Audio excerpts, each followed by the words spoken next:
or what or how. But the evidence is overwhelming that there's an intentionality and a design that underlies our existence. So as a scientist, my thinking was, if that's true, who or whatever put us here on Earth would have left something inside of every one of us that tells us we're part of a greater existence.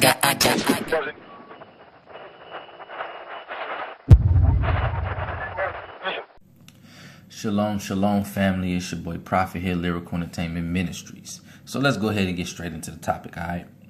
So I am what many people would call a flat earther. What?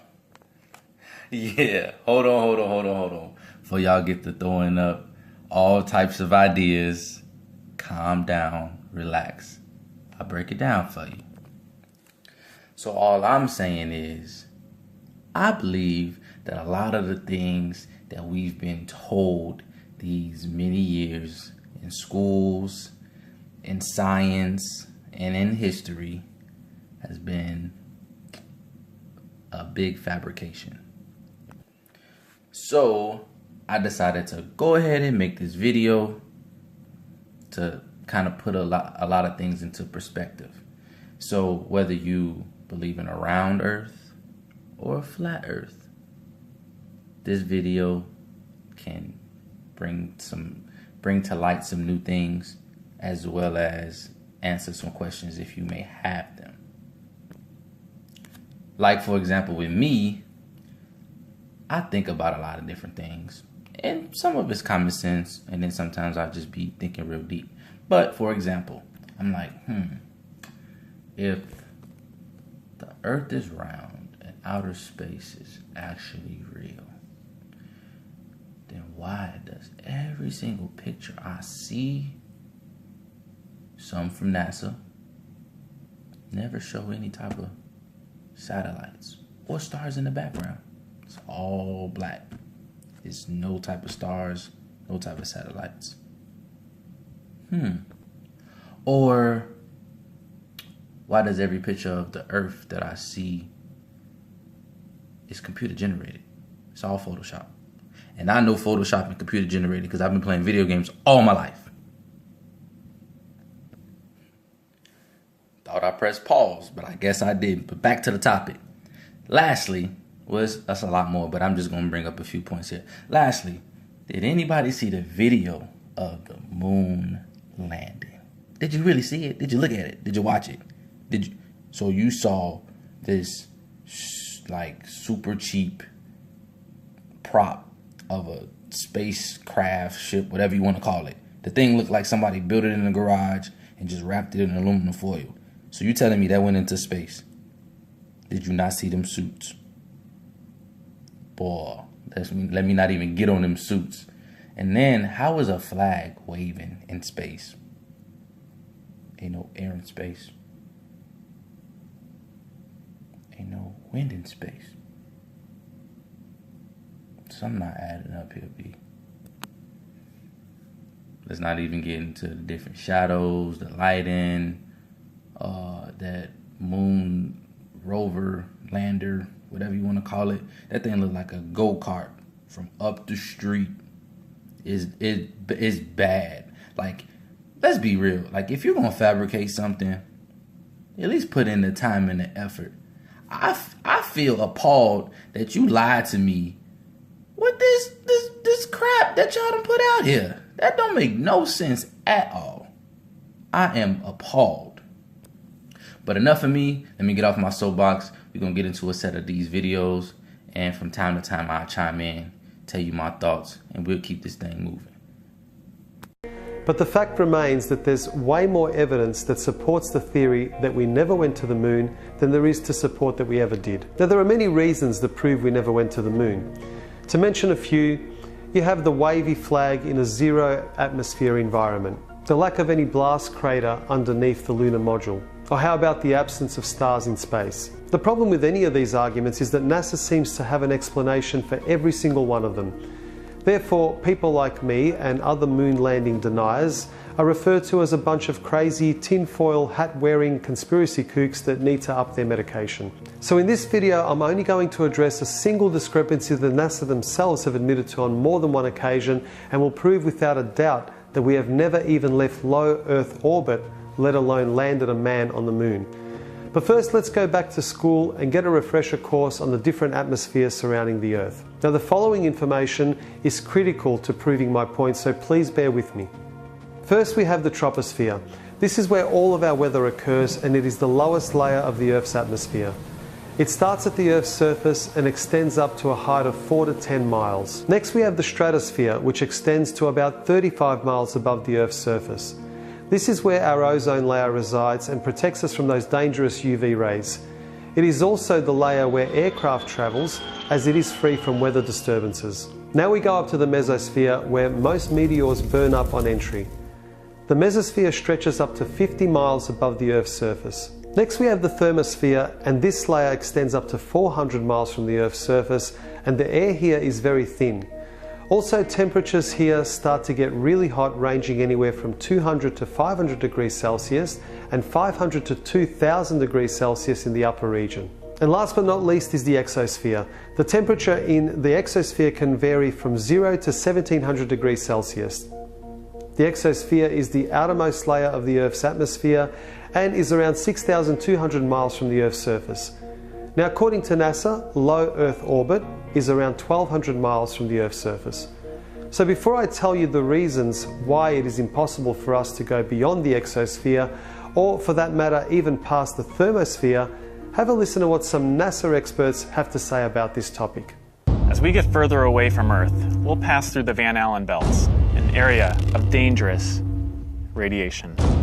Radiation like this could harm the guidance systems, onboard computers, or other electronics on Orion. But Orion has protection. Shielding will be put to the test as the vehicle cuts through the waves of radiation. Sensors aboard will record radiation levels for scientists to study. We must solve these challenges before we send people through this region of space. Hang on. So what you're saying is that in order to send humans through this region, we need to solve the challenge of getting through the Van Allen radiation belts? But I'm confused. Didn't you already solve this challenge back in 1969 when you sent astronauts to the moon, and subsequently 5 other times after that? But we're also really pushing the boundaries in terms of where we're going forward with exploration. I think humans are naturally driven to do this, and this is really the beginning, I think, of human beings leaving low Earth orbit. I certainly plan on being around to see that. So she's a NASA astronaut, but I guess no one bothered to tell her about the first time that we left low Earth orbit. I guess she might be a little too young to remember. Here we have another astronaut that wasn't told about the moon landing 48 years ago. The plan that NASA has is to build a rocket called SLS, which is a heavy lift rocket. It's something that is much bigger than what we have today, and it will be able to launch the Orion capsule with humans on board, as well as landers or other components to destinations beyond Earth orbit. Right now, we only can fly in Earth orbit. That's the farthest that we can go. We only can fly in Earth orbit. That's the farthest that we can go. And this new system that we're building is going to allow us to go beyond and hopefully take humans into the solar system to explore. So the moon, Mars, asteroids, there's a lot of destinations that we could go to, and we're building these building block components in order to allow us to do that eventually. Once we travel beyond low Earth orbit, the crew will be exposed to larger amounts of radiation. So we have to design both the crew protection systems and our electronic systems to withstand this radiation. So that would mean that Neil Armstrong, Michael Collins and Buzz Aldrin were a tough bunch of SOBs able to withstand all that brutal radiation, considering these challenges are still yet to be solved. So how is it that we had the technology to achieve this amazing feat back in 1969, but we're still working on the technology in 2017, almost half a century later? Well, I managed to find a very clever and well-informed astronaut that will totally straighten things out for us and explain exactly why we're not able to return to the moon and break through those Van Allen radiation belts. Have a listen to this clever chap. I'd go to the moon in a nanosecond. The problem is we don't have the technology to do that anymore. We used to, but we destroyed that technology, and it's a painful process to build it back again. This guy, oh boy. Here's a real-life example of what can happen to you when you're exposed to all of that outer space radiation. And if you're a child with aspirations of becoming an astronaut, being a very good liar might be a positive attribute to have on your resume. Now, just by showing you these admissions of guilt by NASA, I can easily end this video now, and I would have easily proven my point without a shadow of a doubt. But I'm sure that for some of you hardened skeptics out there, this damaging evidence is still not enough. So let's take this theory of mine to the next level. This here is the lunar module now proudly displayed at the National Air and Space Museum. According to NASA, the primary materials used to build the module were aluminium alloy, stainless steel, titanium, nickel steel alloy, heat-resistant glass. Now, if this is the case, we have a very serious discrepancy here. If you remember earlier when I went through the different atmospheres that surround the Earth, both the thermosphere and exosphere have temperatures ranging from 0 to 2000 degrees Celsius. So I decided to examine the melting points of the primary metals that were used to build the lunar module. First off, we have the aluminium alloy, which has a melting point of 463 degrees Celsius. Next we have stainless steel, which has a melting point of 1510 degrees Celsius. Then we also have nickel steel alloy, which melts at 1453 degrees Celsius, and of course the heat resistant glass for the windows, which has a melting point of 760 degrees Celsius. So this would mean that the lunar module, along with its occupants, would have disintegrated well before it even passed through the thermosphere, let alone surviving the Van Allen radiation belts in the exosphere. To protect the astronauts from the Van Allen radiation belts, the lunar module would have required 6 feet of lead shielding. But here's what they really had for protection.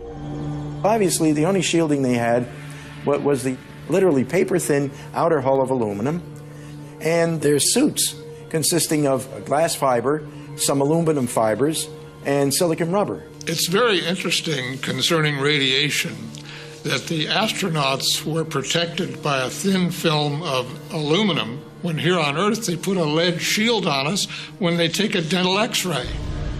In conclusion, when NASA themselves admit to never having left low Earth orbit, and the fact that we don't even have the materials that could withstand the extreme temperatures and cosmic rays in space, how on earth can anyone believe that we ever went to the moon? Well, I hope you enjoyed this video, and if you like my content, please give me the thumbs up and subscribe to my channel. Also, if you have your own opinions about the moon landing, feel free to leave me a comment and let me know your thoughts. Until next time, take care and be good to each other. I believe that this nation should commit itself to achieving the goal before this decade is out of landing a man on the moon and returning him safely to the Earth. So, contrary to popular belief, the Earth isn't a circle or a sphere. It's actually a flat plane, okay, with a barrier around. And it has a dome-shaped barrier on the top called the firmament. I know you've heard that before. Maybe it was Genesis? Yeah, it was Genesis. No, but seriously, there is a dome, also called the firmament, and the Earth is not shaped the way you would think. But let's look into this dome. Let's look into this firmament. Today, especially something strange in the sky. Today we tackle the firmament dome. And God said, "Let there be a firmament in the midst of the waters, and let it divide the waters from the waters." God made the firmament, and divided the waters which were under the firmament from the waters which were above the firmament. And it was so. And God called the firmament heaven. That's right. I'm a 100% card-carrying, full-blown, flat Earth believer. Well, it's kind of impossible not to be once you see what I have here in this footage. Because in truth, there are hundreds of proofs that would prove my point of we not being on a spinning ball and living on a flat-ish type of surface, and that our whole concept of reality, including our ideas of space, have been indoctrinated to us since, I don't know, preschool? Well, any flat earther would tell you that the holy grail of so-called proofs for the flat earth would be the firmament dome. And the likeness of the firmament upon the heads of the living creature was as the color of the terrible crystal stretched forth over their heads above. If we could just provide observational proof and evidence that there was a structure above us, a structure above the clouds, a structure that enclosed us in an enclosed system. Yeah, you know what I'm talking about, the firmament dome, of course. Well, what you're watching right now is the proof. Because behind the beauty and absolute magnificence of those passing by clouds is the structure of the firmament dome. And they saw the God of Israel.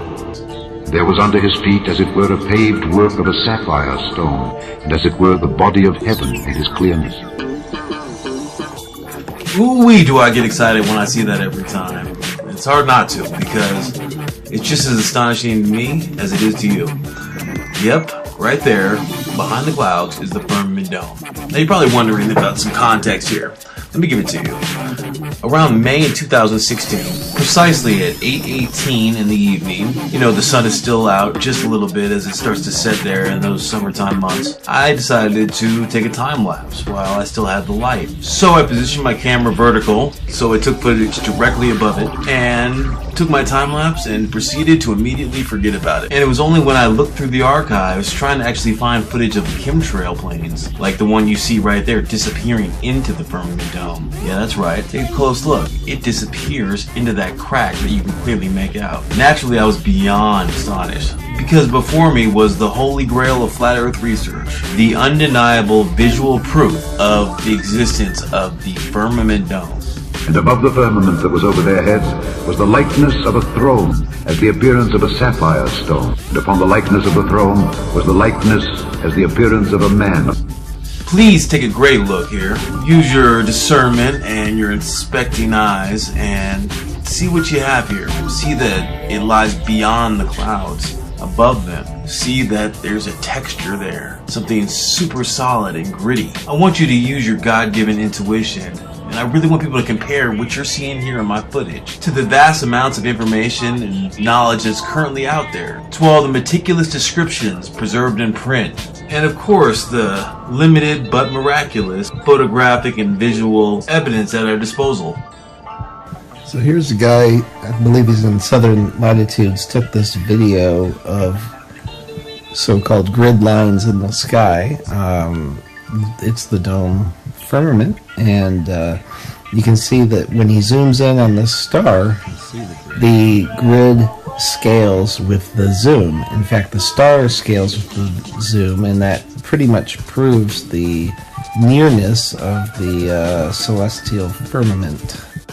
And that pretty much proves the nearness of the celestial firmament.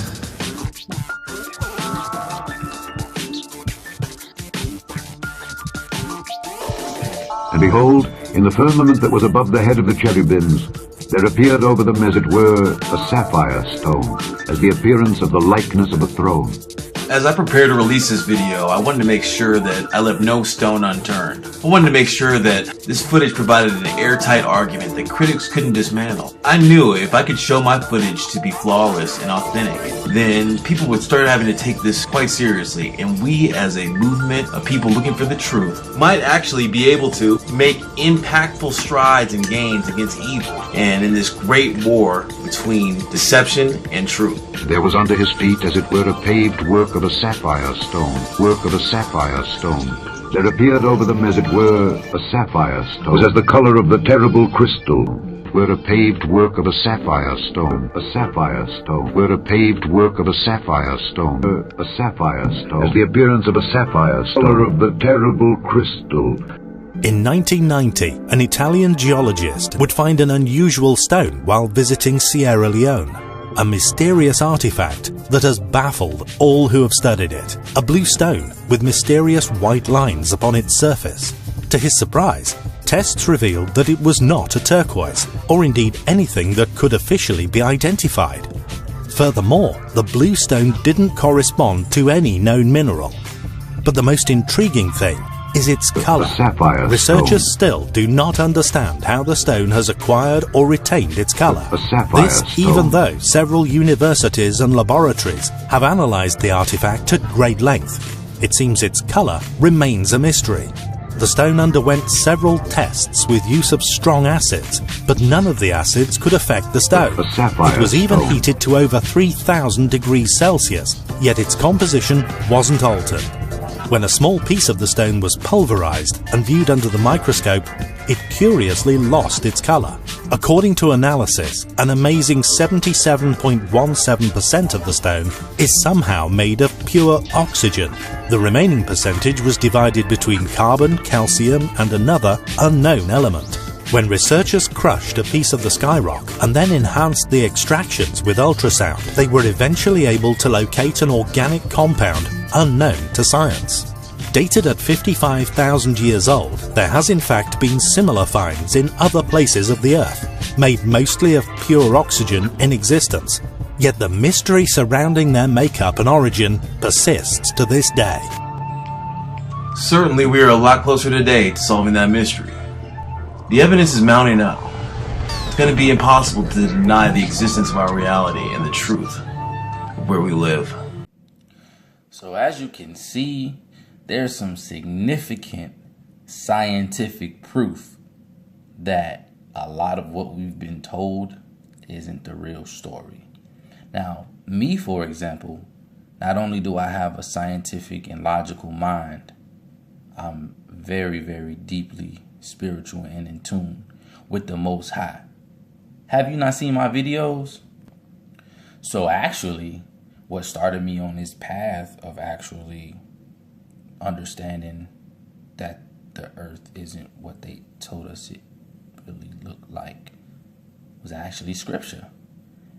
And so, with that said, we're going to go into what the Bible says about the flat earth. There's a lot of information in the book of Job about creation, the nature of creation, about the angelic host, about Satan, how he operates against us.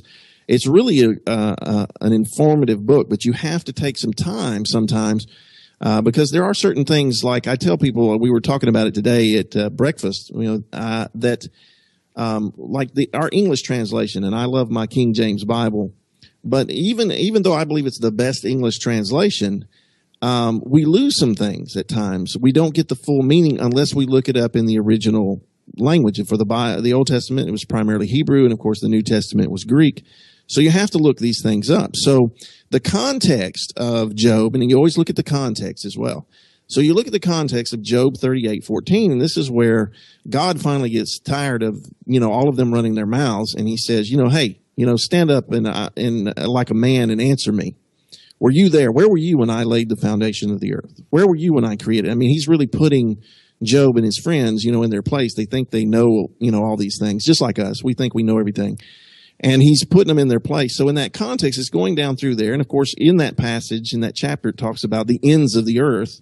And then it says this about the earth. It says in the King James, it says, it is turned as clay to the seal, and they stand out as a garment. Now, I have read over that many times, and that's the problem. A lot of times we just read over stuff and we don't look it up. So I saw this verse pointed out by someone, so I got my Strong's Hebrew, concordance with the Hebrew dictionary, and I looked up the word turned. It doesn't mean to spin. It means it's changed. I tell people that it means it's changed, like I would change, I would change potatoes into mashed potatoes. You change them into something else. And then it says where it says it's turned or it's changed as clay to the seal. The Hebrew word there for seal means signet ring. And so what would happen was in the old days that the kings or governors or leaders would have this special ring that identified them. And what they would do when they seal letters or scrolls, they would drop some wax or some clay on top of them, and then they would press them down flat with that signet ring. So when God was talking about the earth and how he formed it, the word picture he gives in Hebrew is that it was changed as clay to the signet ring, plastic, pushed down flat. And when that happens too, it causes an upturned edge. It causes a border around it. And you look at any seal, there's going to be a border around that pressed down, piece of wax or clay or whatever it is. Right. But it even gets more interesting. Some people say, well, that's Old Testament. Maybe it was just figurative language or metaphors. And then, again, you keep studying. I was preparing to preach a message several weeks ago on the marriage supper of the Lamb and, again, the second coming of Jesus. I focus in on that a lot. So I wasn't even thinking flat earth. I wasn't studying the flat earth. It wasn't on my mind. So I'm reading Revelation chapter 20. And this is Revelation 20 is, about the very end when Jesus returns and Satan, the angel takes Satan, Lucifer, and bounds him for 1,000 years and puts him in the bottomless pit. And Jesus rules and reigns upon the earth for 1,000 years of peace. And then the Bible says at the end of that 1,000 years, he will be loosed for a little season. Okay. And he will go forth. It says in the King James that he will go forth into the four corners of the earth. Matter of fact, I'm going to read it right here. It's Revelation 20:7-9. It says, and when the 1,000 years are expired, Satan shall be loosed out of his prison and shall go out to deceive the nations which are in the four quarters, or it should be translated four corners of the earth, Gog and Magog, to gather them together to battle, the number of whom is as the sand of the sea. And verse 9 says this, and they went up on the breadth of the earth and compassed the camp of the saints about in the beloved city, and fire came down from God out of heaven and destroyed them. And the devil that deceived them was cast into the lake of fire and brimstone where the beast and the false prophet are, and they shall be tormented day and night forever and ever. So I'm reading this passage, right? Because I'm going to talk about the marriage supper, and that's all in Revelation 19, and I'm just reading the chapters before and after. And I read this, and the Holy Spirit got my attention because it was like they went up on the breadth of the earth. And the question came in my head, why doesn't it say why doesn't it just say they went up on the earth? So I looked up the word breadth, and this was one amazing revelation because this is confirmation of Job 38:14. The word in the Greek, when it was originally written, is in the Strong's dictionary. It's number 4114. Greek, it is the word platos, Platos, platos. Well, immediately when I saw that, I thought, wow, that sounds like our word or a root word of our word plateau, which I know means level, flat land, elevated land, but level and flat. So when I looked this up, plateaus in the Strong's Greek dictionary is defined that as width and breadth. But then it says that it's from the root word 4116, platus. And here is the exact, I'm reading it. I'm looking at the Strong's dictionary right here. It says platus, spread out flat. I was blown away when I saw this. Craig Maru, Chrissy O.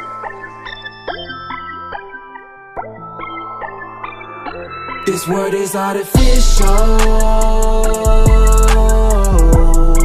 A big lie. This word is artificial.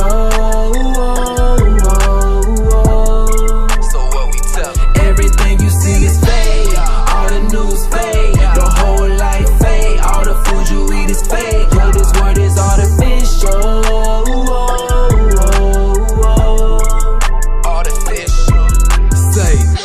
I thought I told y'all a long time ago, but you ain't listen to me. All the things I said what happened, well it's happening. Yeah, you gotta give it to me. I had visions back in 2012, but all the things we see today, and every person that I shared it with said I was cray. I dropped Chosen One on the intro, I'm with beast mode. I told them about that chill, martial law, and them GMO foods. They claim that everything is organic. I don't trust a damn thing on this planet. That includes all the people, you can't trust them neither. They're so lost in the matrix, I can't even reach them. This word is artificial. A big lie. This word is artificial. So what we tell them? Everything you see is fake. All the news fake. The whole life fake. All the food you eat is fake. Yo, this word is artificial.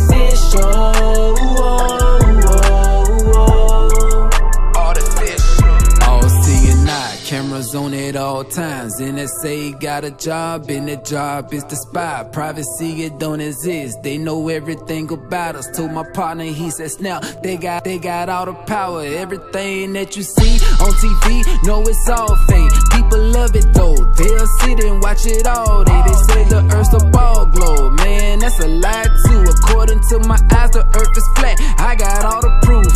See, the world is a stage, we just playing our parts. Everything is an act, the devil's calling the shots. I'm a servant of a higher hill, just doing my job. Forever speaking the truth till the day that I'm gone. This word is artificial,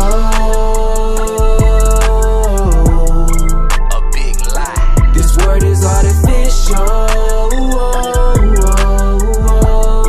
So what we tell? Everything you see is fake. All the news fake. Your whole life fake. All the food you eat is fake. Yeah, this word is artificial. Craig Maru, Chrissy O.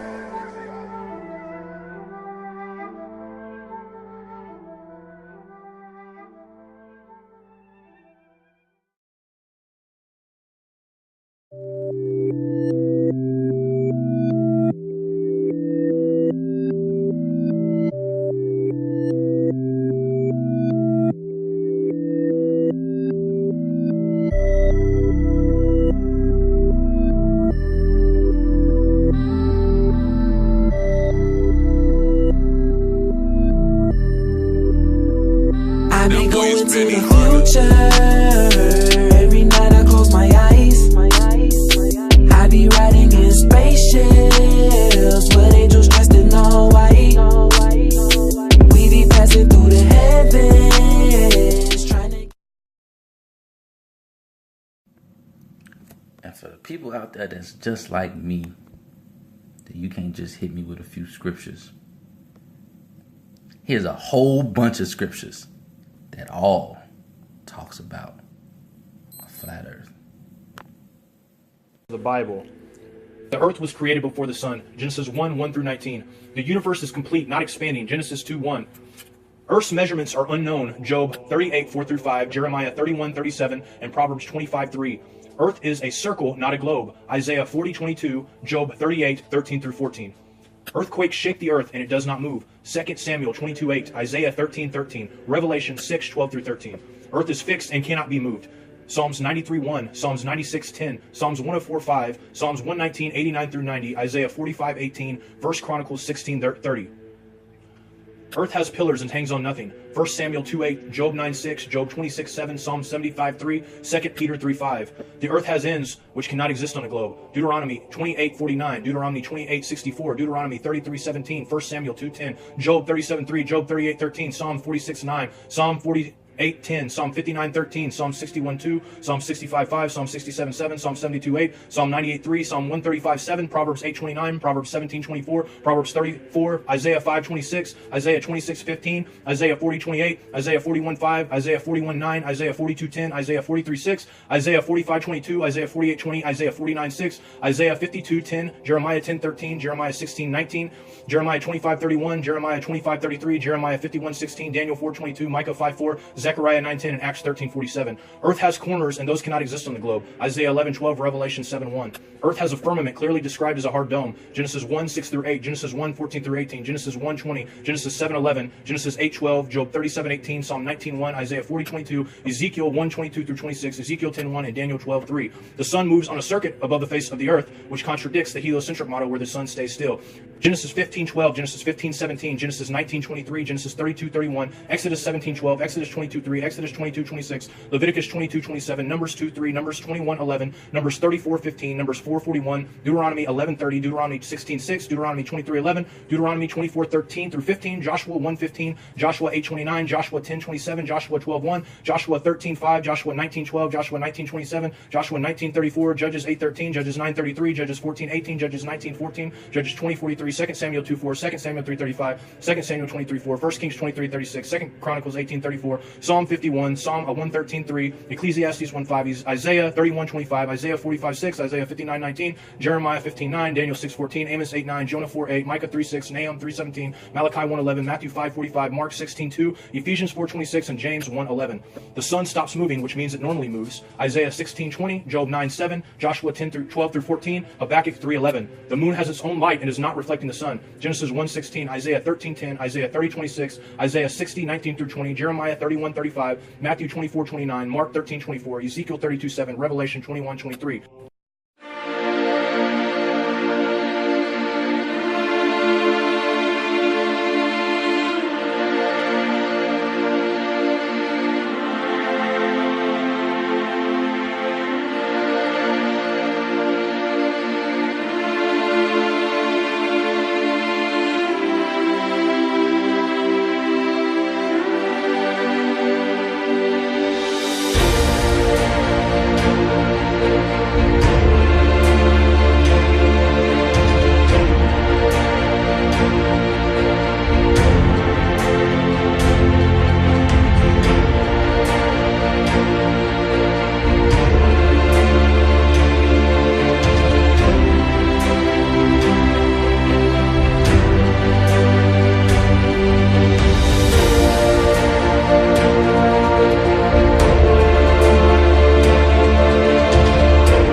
So at this point in the video, if you feel that your intrigue, your interest have been sufficed, you know, that sweet tooth of curiosity has been, you know, fulfilled, go ahead and stop it right now, pause it, and you should be good to go.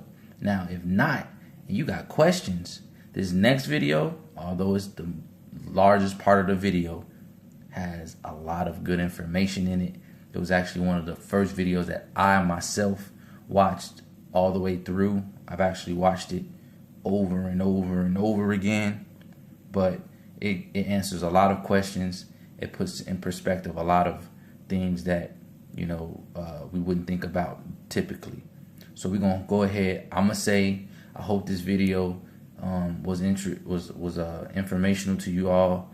I hope you can think outside the box, open your eyes to an objective viewpoint, and look at life for actually what it is, and to know that just because you hear it don't make it true.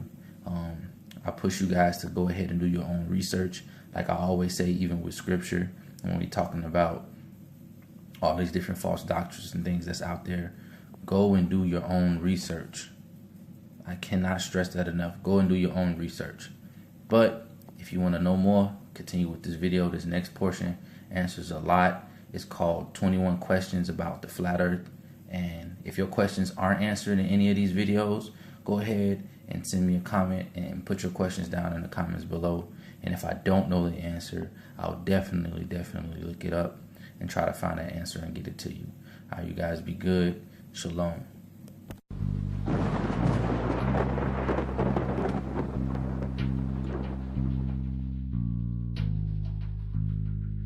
So where's the edge?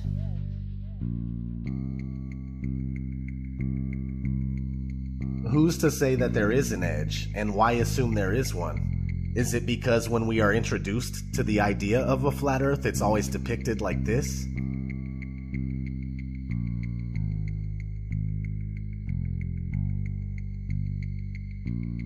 In the currently most accepted model, Antarctica is not a continent, but a 360-degree landmass made up of ice that holds the oceans within.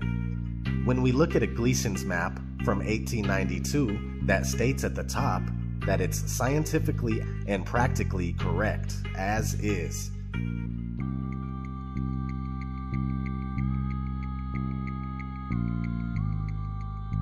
We see this Antarctic ice rim.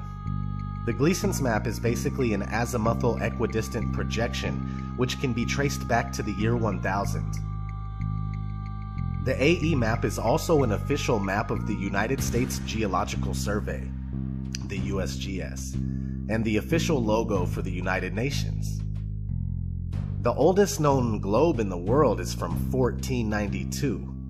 This is something you need to keep in mind because many people argue that the azimuthal equidistant map is just a flattened out version of the globe, when in fact the globe is just a rounded version of this true world flat map.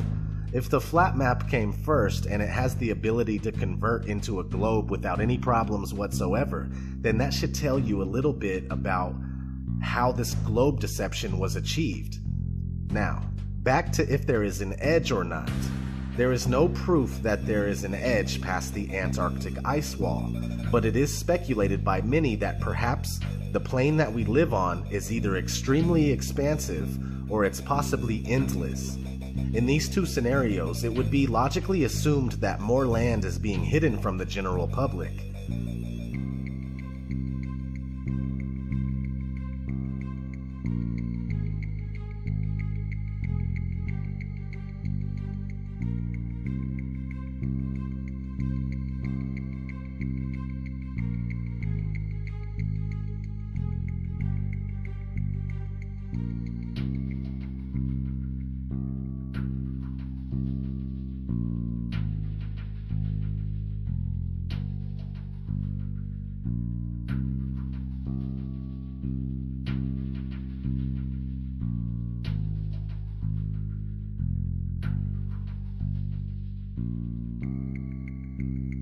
In a 1954 interview with Admiral Richard E. Byrd, an American naval officer who specialized in exploration, he had this to say.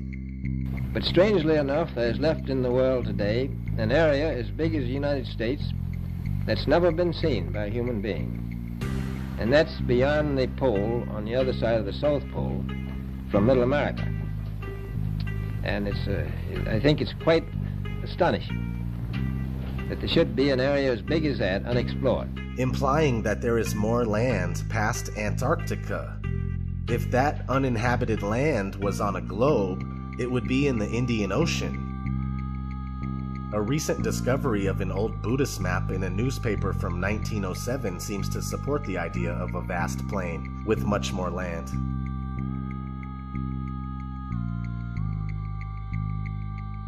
Where does the sun go if the Earth is flat?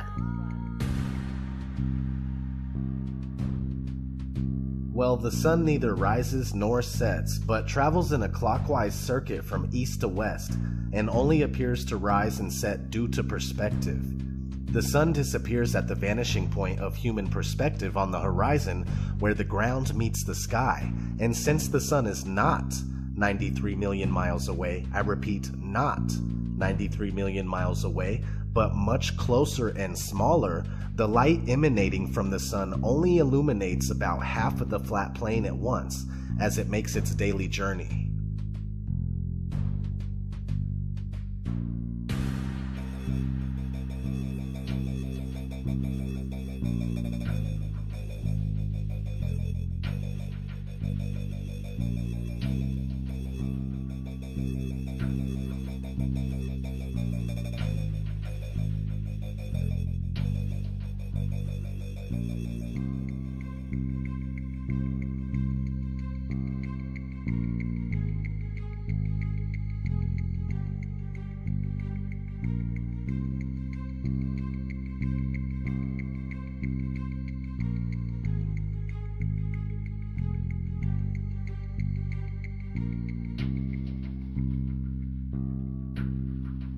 What's underneath the flat Earth? This is obviously an unanswerable question since the assumed edge has never been known to be reached, but many people suppose that whether the Earth is round or flat, that either way, it still must be floating in the middle of outer space. But the idea of outer space goes out the window with the round Earth theory. Many religious texts support an immovable Earth that has its foundations on which it is laid and its pillars by which it is supported. We simply don't know, but we do know that the Earth is obviously fixed in place, as we can tell by our everyday experience of non-movement. What we see in the skies above are illuminated objects making circles around us just as it appears. Whatever this place may be, it's the center of all we survey. Some say that the Earth is the floor of the universe. In the ancient Hebrew conception of the universe, we are surrounded by the waters above and the waters below, known as the Great Deep. The deepest hole ever drilled into the Earth was a total of about 7.5 miles. The very core of the Earth is nothing more than wild speculation, if not another malicious lie. So what's under the Earth? That remains a mystery to us all. But another thing that you can research is what's inside the Earth. Multi-billion-dollar deep underground military bases known as DUMBs, D-U-M-Bs, right?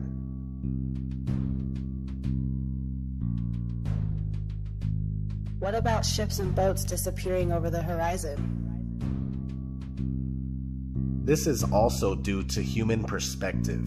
They don't go over the horizon, they go into the horizon, moving beyond the limit of our vision and past the vanishing point.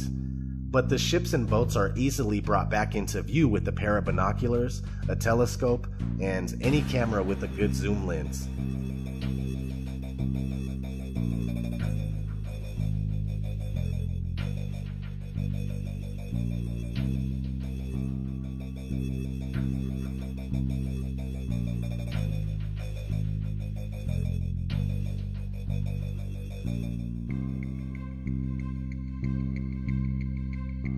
A great question to ask yourself is why can't we see noticeable curvature from 120,000 feet up? But many people claim that the supposed curvature can be seen from the ground by watching boats. It doesn't make sense.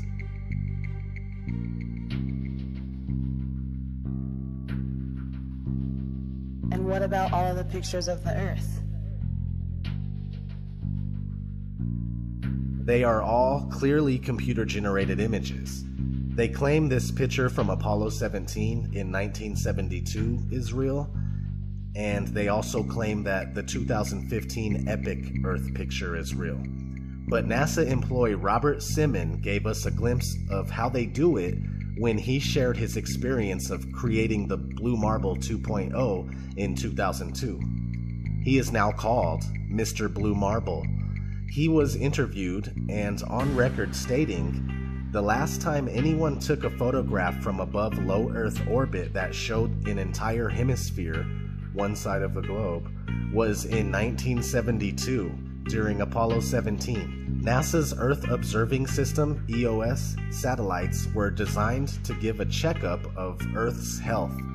By 2002, we finally had enough data to make a snapshot of the entire Earth, so we did. In 2002, Blue Marble 2.0. NASA's Rob Simon made this. Simon's job is... It's primarily taking data and making pictures out of it. That's what this is, a composite of data sets from several different instruments translated into a picture. So we actually had to take clouds out. They stashed the clouds for later, went onto the ocean. That came from an instrument that measures phytoplankton in the sea. Where it was low, I colored it dark blue because they're low mostly in mid-oceans. And then where it's a little bit higher, it was like a little bit brighter green. Then add the clouds back in. There's a small problem with it because there's a very slight gap in between each orbit. So some of those are painted on. It is photoshopped, but it's has to be.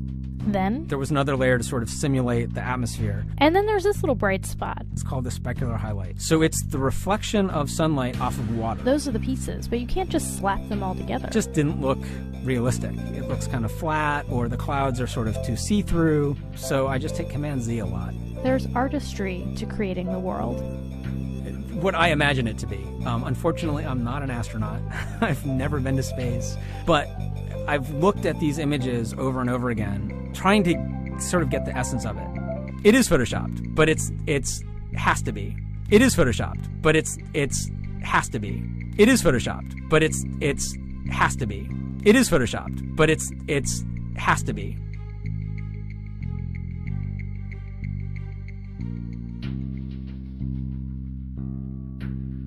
Why are all the other planets round then?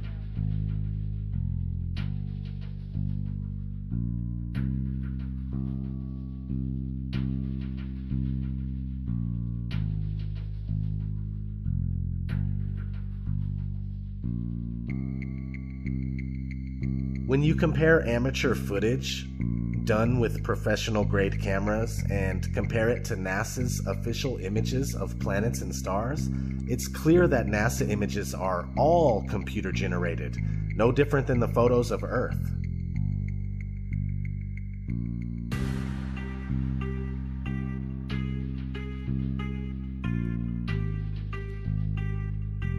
What have become known as planets are round lights that seem to be set over the flat Earth. The so-called planets and stars are not what we have been told they are, and comparing luminous objects that you see in the sky to the Earth under your feet is very ineffective for actually proving the supposed rotundity of the Earth. Since there are no actual photographs of the Earth, and motion has never been experienced or proven, it would seem more logical for one to assume that we are on a flat, motionless plane, and everything we see in the heavens revolves around us. What about satellites and GPS? As crazy as it may sound, satellites are a hoax. Have you ever wondered why there are never any damaged or fallen satellites? And why there are no satellite malfunctions due to constant heating and cooling? It's weird they don't melt in the thermosphere that's over 2,000 degrees. I find myself looking at the moon and wondering why we never see satellites pass by the moon. Did you know there are thousands of miles of fiber optic cables under the seabed that supplies 90% of the Earth's communication, internet, phones, etc.? And GPS works off of cell phone towers. It's called triangulation. Haven't you seen those really tall towers and wondered what they are? Satellite TV is just enhanced radio using ground-based towers. It's all ground-based, just like the old TV antenna. Science fiction author Arthur C. Clarke proposed the idea of geostationary satellites in 1945 in a magazine called Wireless World. And 20 years later, in 1965, they claim to have successfully launched the first commercial geostationary communication satellite. Today, there are said to be thousands, but the odd thing is that trying to prove it only leaves you fruitless. Is outer space even real?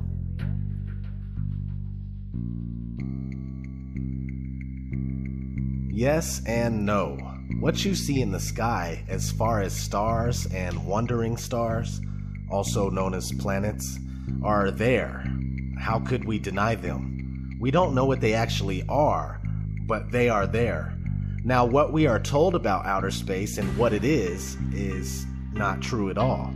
Everything we believe about so-called outer space is due mostly to Hollywood movies and other media, including children's cartoons. Of course, NASA propaganda is the biggest culprit. As we have already gone over, there are no pictures of Earth, and even images of all the other so-called planets are computer-generated. NASA has gone on record numerous times stating that humans can't get past low Earth orbit.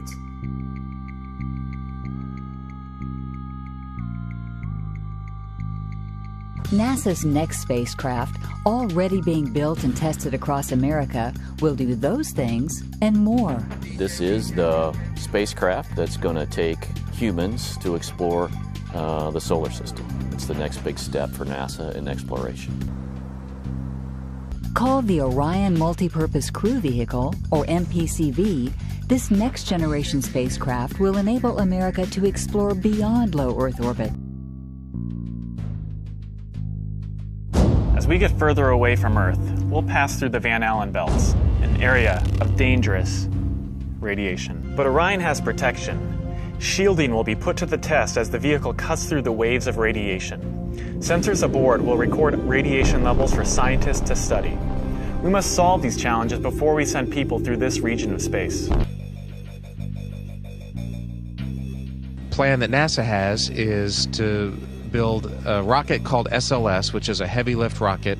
It's something that is much bigger than what we have today, and it will be able to launch the Orion capsule with humans on board, as well as landers or other components to destinations beyond Earth orbit. Right now, we only can fly in Earth orbit. That's the farthest that we can go. And this new system that we're building is going to allow us to go beyond and hopefully take humans into the solar system to explore. So the moon, Mars, asteroids, there's a lot of destinations that we could go to, and we're building these building block components in order to allow us to do that eventually.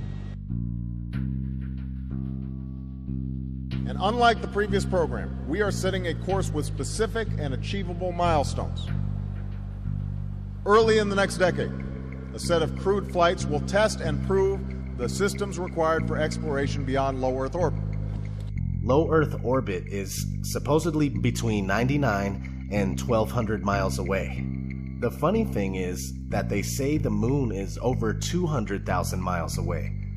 How did we make it so far in the 1960s and 70s if we can't do it today? Also, the International Space Station, just like everything else brought to us by NASA, is a fake Freemasonic hoax, completely fabricated and done with special effects, models, pools, zero-G planes, and various other camera tricks. How is circumnavigation possible on a flat Earth? Very easily. You can travel east and west directions to ultimately end up right back where you started. The face of the Earth looks similar to that of a clock. In fact, clocks were most likely designed after the true appearance of our world. If you follow a compass east for long enough, you'll make a full circuit. Same thing if you travel west long enough. As we've already gone over, the flat Earth map that was around before globes were easily converts to a globe. So everything you believe you are doing on a globe is actually taking place on a flat Earth. How come the moon is upside down in the southern hemisphere? This is another very simple explanation. When somebody is in the northern part of the Earth, or on the northern part of the Earth, they see the moon from this angle. When somebody is on the southern part of the Earth, the moon looks like this. They're looking at it from this angle. They see it from the opposite angle, and that's all it is. Imagine you tape a picture of the moon in the center of your living room, right? Depending on where you are in the room, the moon will be seen differently. When pondering this question, keep in mind that the face of the moon never changes. On a spherical Earth, we'd expect to see other sides, but we never have.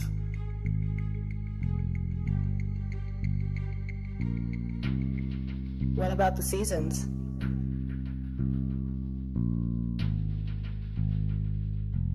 The sun is close and small, and it circles around and above the flat Earth in a spiral pattern on the Tropic of Cancer in the northern summer months, and then down in the Tropic of Capricorn in the northern winter months. So when the sun is further away from the North Pole, right, the center of the flat Earth, it's winter in the north and summer in the south. Since the sun is smaller than we are told and closer, it makes much more sense that we experience seasons in the first place. If the sun was 93 million miles away and had a radius of over 400,000 miles, we would hardly experience temperature fluctuation as we do. What about gravity?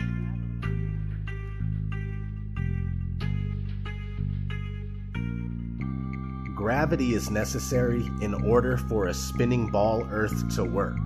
People readily believe that you can't fall off of a spinning ball that's darting through outer space at speeds that you can't even comprehend, yet they will deny how much easier it is to stay on a flat surface that doesn't move. Gravity is a scapegoat for all that cannot be explained, and it has never been proven. The reason why things fall or float is because of density and buoyancy. If something is heavier than air, it falls. If it's lighter than air, it floats. Very straightforward. Your phone is denser than the air, therefore it falls when you drop it. Everything works because of density. No need to factor in imaginary components. Quote, "The law of gravitation is said by the advocates of the Newtonian system of astronomy to be the greatest discovery of science and the foundation of the whole of modern astronomy.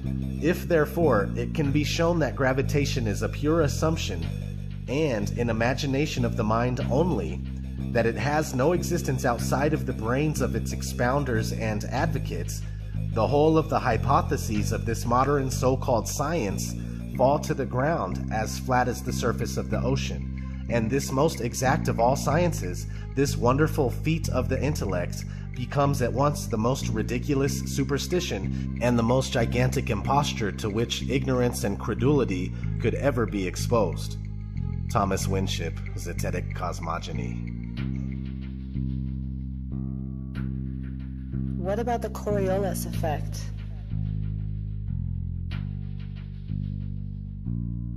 They say that the Coriolis effect is a result of the Earth spinning and is responsible for the deflection of an object moving above the Earth, rightward in the northern hemisphere and leftward in the southern hemisphere. The problem is that things like hurricanes and water in the sink aren't always predictable and have been known to spin both ways in either hemisphere. Also, another contradiction that proves the Coriolis effect false is the fact that no flying machine above the Earth has to account for it. If a bullet that travels 1,700 miles per hour has to account for the effect, then an airplane traveling at 550 miles per hour would definitely have to account for the effect.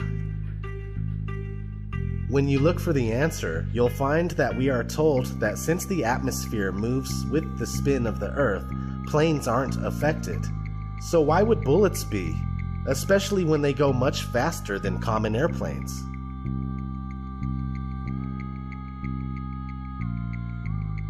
Why can't I see infinitely far? This is for the people that wonder why they can't see certain things that they believe they should be able to see if the Earth was flat. I've been asked on numerous occasions, why can't I see Mount Everest from anywhere on Earth? I've also been asked, why can't I see Spain from the east coast of America? Well, besides dirt, dust, dew, rain, fog, smog, smoke, clouds, mist, haze, snow, etc., your vision is limited by the vanishing point of your perception. Check your weather app on your phone and notice the visibility in your area.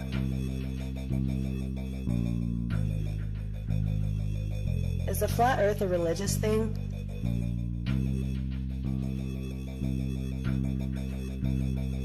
Yes and no. I say this because I myself am not religious.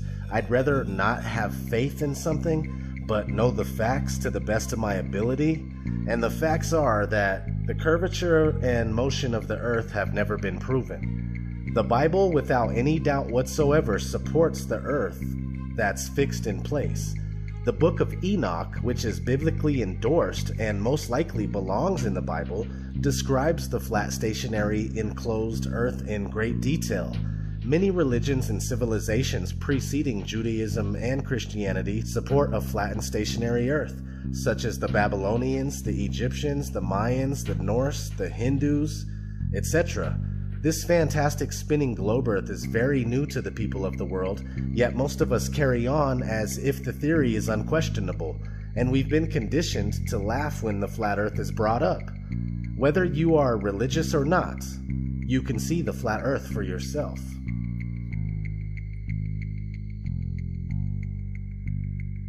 Is the Flat Earth Society behind the resurgence of the flat earth? No, the Flat Earth Society is designed as a containment unit.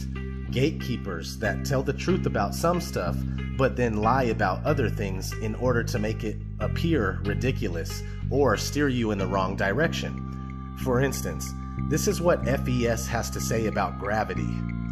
In the Flat Earth model, gravity, rather than being a force, is the upward acceleration of the flat Earth. The Earth always accelerates upward at 1g, which is equivalent to the gravitational acceleration in the round Earth model. Like the force of gravity, the Earth's acceleration causes several commonly observed phenomena in our daily lives. If that isn't the biggest turnoff, I don't know what is. The flat Earth argument has never died. It only died down. Real flat earthers have always been among us, but it wasn't until late 2014, early 2015, when Eric Dubé started making a lot of noise about the flat earth conspiracy and got people like myself on board.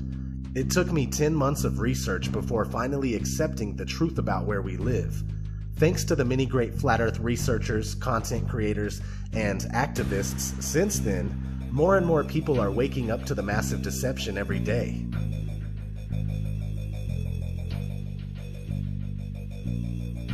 Are all scientists, pilots, and members of the government in on it?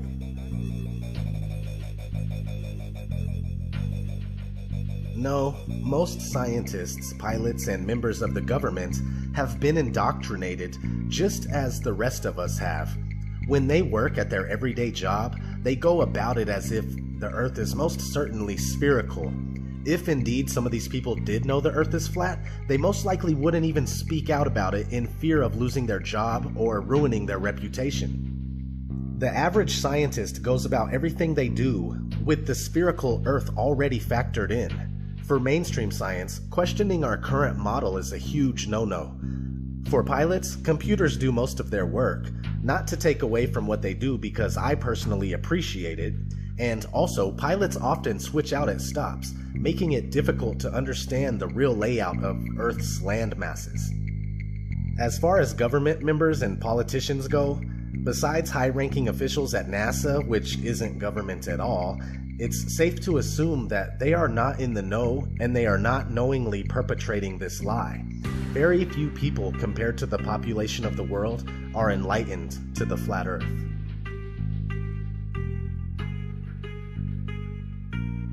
NASA isn't the only space agency. Are all others in on it too? The answer is yes.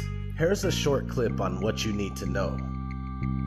The Vector, NASA's official logo. If you've ever looked at NASA's official logo, both their official insignia and their official seal, you'll see that the most prominent object in the seal is a red swooshing object. They call that the chevron or the vector. If you ask NASA's Public Affairs Office, this symbology is featured so heavily in their insignia and seal, they'll give you what really amounts to the standard facile cover story for the unilluminated. They'll tell you that that is a representation of a hypersonic wing design from the 1950s, which was the time the logo was created.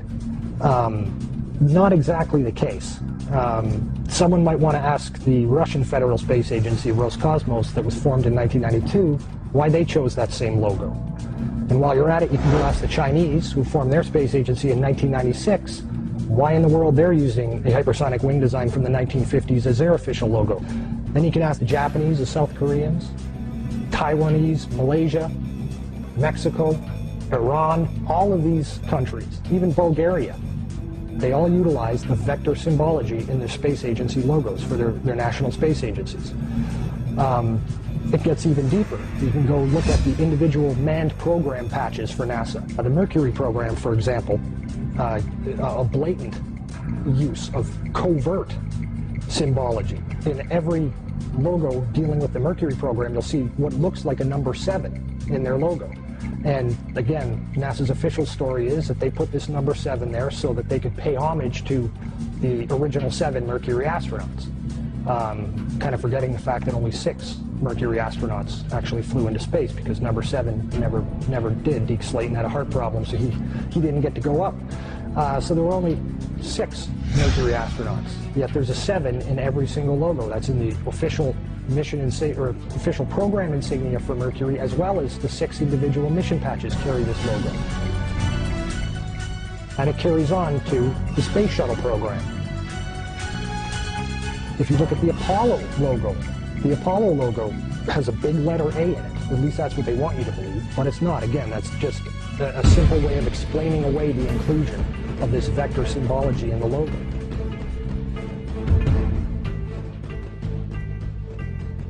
If you go to the Space Shuttle program, the original Space Shuttle STS program patch is a triangular patch that, again, hides the use of the chevronic vector symbology.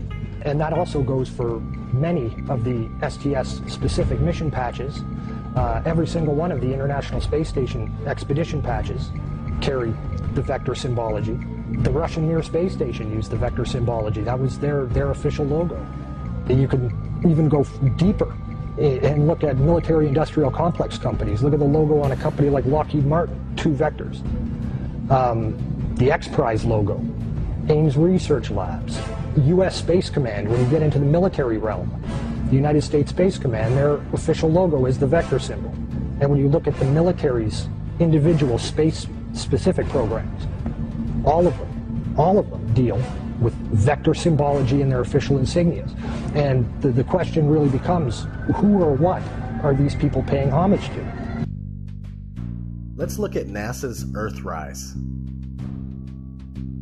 Now let's look at JAXA's Earthrise. Do you believe this is real?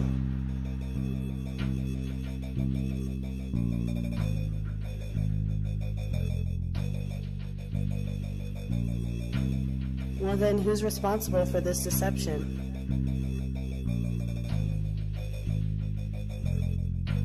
You will find that the Jesuits and the Vatican have been intimately involved in all things space, including owning the earliest telescopes and, to this day, the largest owners of observatories and telescopes in the world. The Society of Jesuits have been actively spreading the heliocentric theory for 500 years, while trying to bury thousands of years of flat Earth cosmology. The Jesuits are rulers of all powers that we are aware of, and have been ruthless in their pursuit of world domination for centuries, no matter who is killed or what has to be done to establish a one-world order out of chaos. They rule over, or are deeply partnered with, people like the Rothschilds and many other international banksters, secret societies, especially the Freemasons, as well as Zionist Jews, and especially Zionist Jews in seats of power. They rule over all the alphabet agencies and government think tanks, including the NSA, CIA, FBI, Mossad, KGB, Roundtable, Committee of 300, Tavistock Institute, Lucius Trust Publishing, Bilderberg Group, and the Council of Foreign Relations. including representative government and legislation like the U.S. presidency, Congress, and the Supreme Court. The Jesuit order is said to have been established by Jews, again showing that the Jews are behind some of the biggest hoaxes in history, including the Holocaust. Freemasons are also spread out all over the world to further the different agendas that serve this Illuminati elite.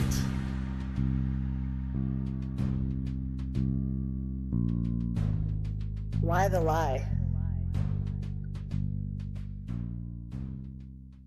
Why the fuck you lying? Why you always lying? Oh my god. Stop fucking lying. Always lying to me. You lying so much. You making it hard for me. Their desire is to convince us that we are only one of a septillion other planets flying through infinite space. A septillion? Where do they get these numbers? A septillion has 24 zeros. They want us to think that we are nothing more than a cosmic accident caused by a big bang that took place 14 billion years ago. Again, where do they get these numbers? How one could draw that conclusion is unknown. They want us not to understand our origin and go on believing that life is meaningless. They want us to believe that alien life is real and that they created us. Look no further than Ancient Aliens for the propaganda. Not to mention countless shows and movies they program us with. This isn't just about flat Earth versus round Earth. It's much bigger than that. Whatever they plan on doing needed the spherical Earth groundwork laid before they could proceed. They may either shock us with a fake alien invasion or a disclosure of the beings that have always been among us, passed off as life from distant galaxies. Who knows? Another reason to turn the Earth into a ball is to hide extra land. If this is a vast plain, and there are places past Antarctica, with more oceans and more land masses, then an easy way to get rid of them is to wrap our part of this plain around a ball, and make it seem as if there is nothing else and everything has already been discovered. The globe is full-fledged slavery for the inquiring mind. I'd like to be an explorer, like the great Magellan. Oh, well, you're too late. There's really nothing left to explore. What does it mean if the Earth is flat?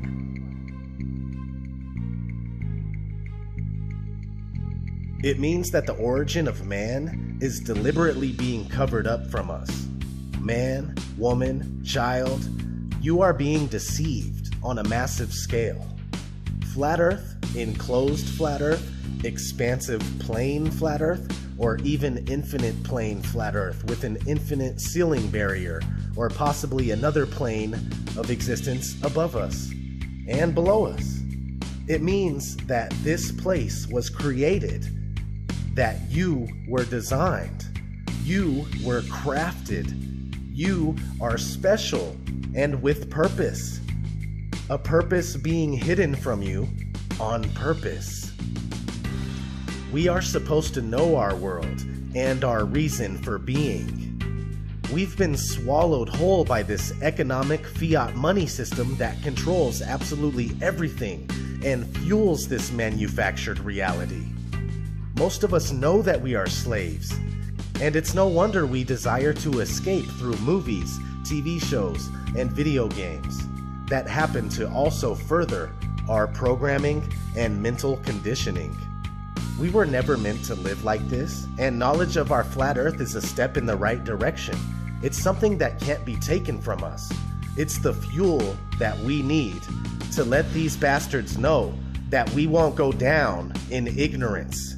We will not willingly accept their one world authority that wants to rule over all mind and all matter.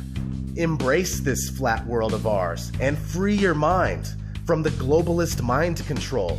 It's time that we stand up for ourselves and our beautiful Earth. All I want to know is, who's coming with me?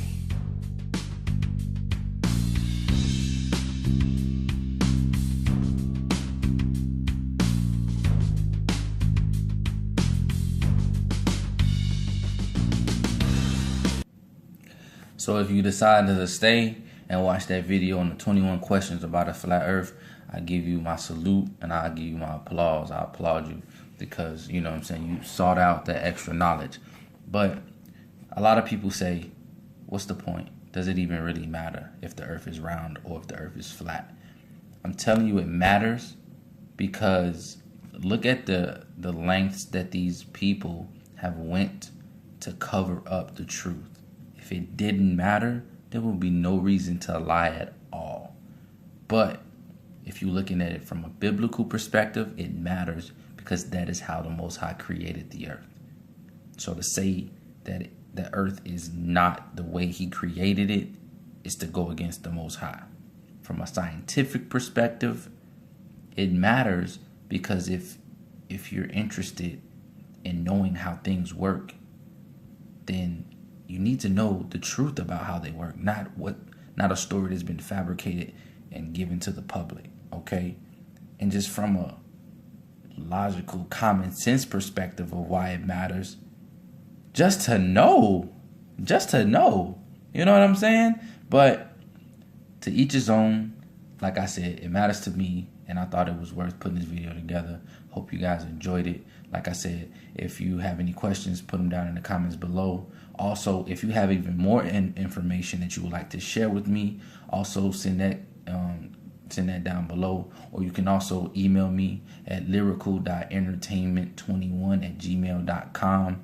I'll also put that down in the description below so you guys can reach out. And if you have anything else, go ahead and let me know. Push the like button, comment, subscribe, and you guys have a good day.